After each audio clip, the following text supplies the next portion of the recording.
I returned home still carrying the faint scent of airports, long flights, and the chemicals that cling to you after months of medical volunteer work. My suitcase dragged softly over the carpet as I stepped into the living room. 3 faces turned toward me.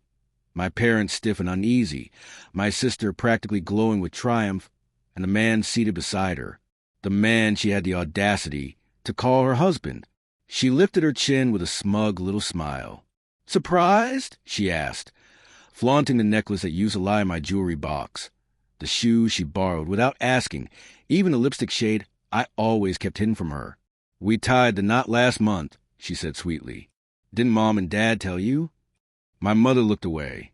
My father's throat bobbed as he swallowed. I should have felt my heart collapse. Maybe scream. Maybe cry. Instead, a quiet laugh rose from me, slow, controlled, sharp enough to cut the air, because she thought she'd won. She didn't realize that the man sitting beside her wasn't who she believed he was. Not even close. When I first introduced them, she barely glanced up from her phone. He shook her hand politely, never the type to dominate a room. I loved him for that softness. She only loved men who looked like bank accounts. At that time, he looked like anything but money, a small apartment, a duct-tape car, a junior position at work. I trusted them both. Back then, I trusted far too easily.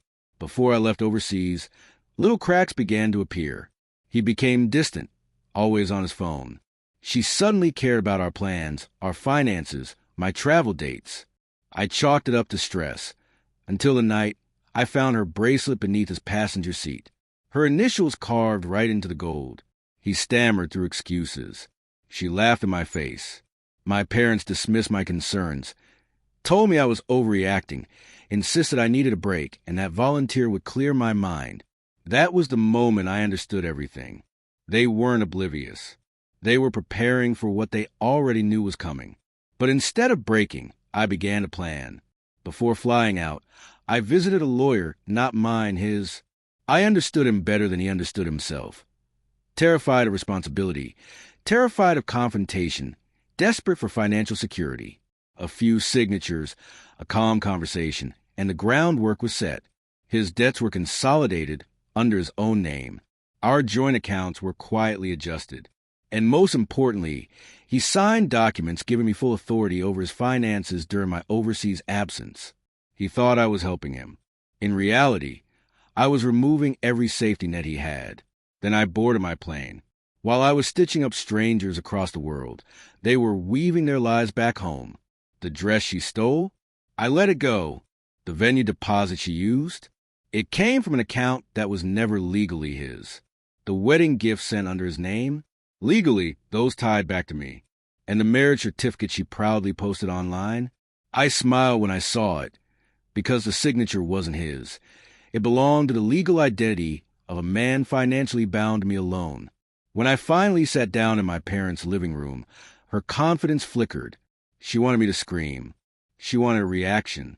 "Aren't you shocked?" she asked. "Actually," I said, settling comfortably into the couch. "I'm impressed. Pulling off a wedding in a stolen dress? That takes commitment." Her new husband shifted uncomfortably. I reached into my bag and placed a folder on the table. "What's that?" she asked. "Your future," I replied, "or whatever pieces remain of it." She snatched the papers and her expression drained as she flipped through them.